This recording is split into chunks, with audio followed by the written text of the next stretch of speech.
You know how everyone creates? Everybody's creating their own reality, but you know what the factor is in the reality that you're creating? Your expectation.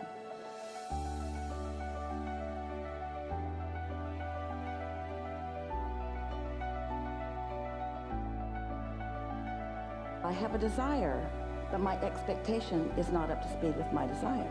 Then that begs the next question, well, where are you getting your expectation? Well, I'm basing it on what I've been observing. And what I've been observing isn't what I want, but I've observed it so much that it's my expectation. So that suggests that you want to look someplace else.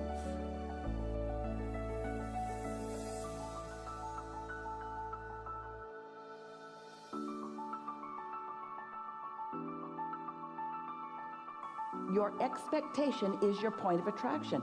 And you can tell by the way you feel whether you're in sync with the story that your inner being is telling or at odds with it on every subject.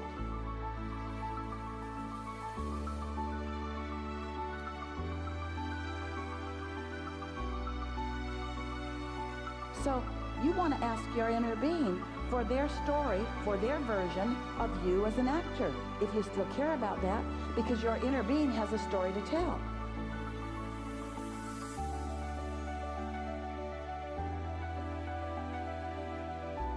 And if you believe that your inner being exists, and you believe that your inner being has a perspective, and you're willing to listen to the expectation, listen to the story that your inner being tells you, and you're willing to practice it until it's the dominant vibration within you, then what you're outputting will be in sync with what your inner being is outputting, and what comes to you will reflect the change in your expectation.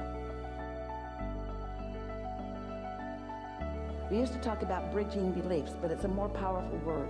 Change your expectation. Practice an expectation that pleases you. So when you think about it, think about anybody that you know. What's your expectation?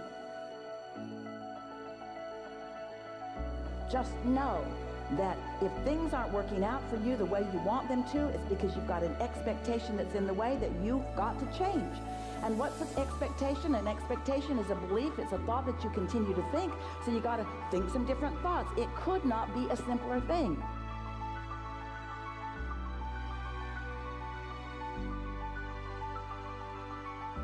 But then you say, how can I think a thought that's different than the reality that I'm watching?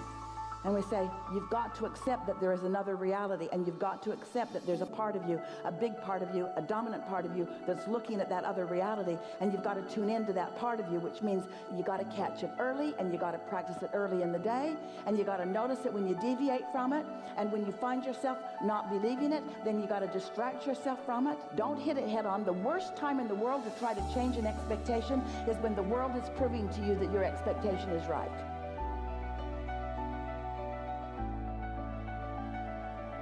When work isn't coming, that's not the time to practice a new expectation. You're just going to practice the expectation that doesn't serve you.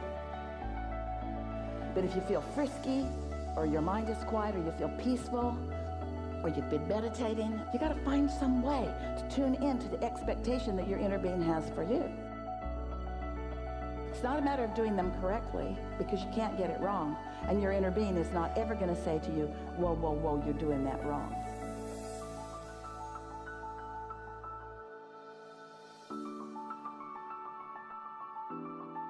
But when you say, I want this and I'm getting this, then we say, there is something going on with your expectation. You've got to move that expectation to another place.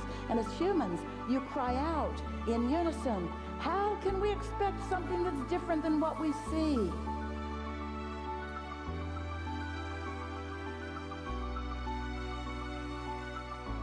And we say, you got to figure that out.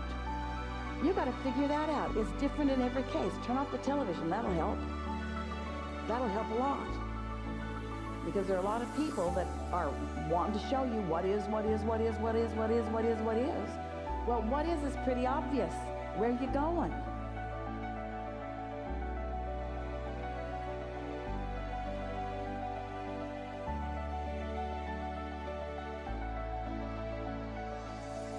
Can you imagine the power that you have when you change your expectation about yourself?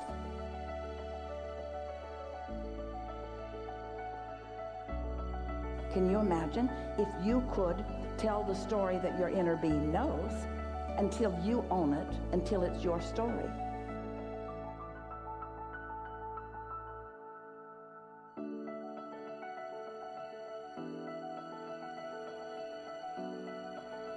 You have to decide that it's worth changing your perspective.